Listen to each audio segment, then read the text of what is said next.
You guys won't believe this, but hear me out.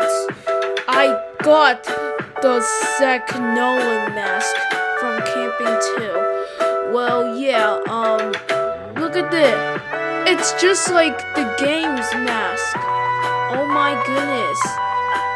If we take off the My mask, then put on the Zach Nolan mask, this looks like actually Zach Nolan.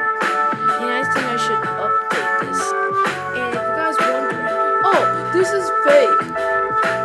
If we join a different type of game, y'all will see that I just have the mask in every game.